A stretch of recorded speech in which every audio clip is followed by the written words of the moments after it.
traže nešto, ako im samo nešto daju, oni će izdati Kosovo i Metohiju. To je prije neki dan rekao ovdašnji vaš predsjednik. Sam bilo i njega i svakoga drugoga koji se odriče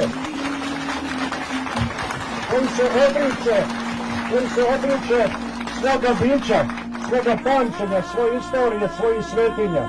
Sramna je to priča.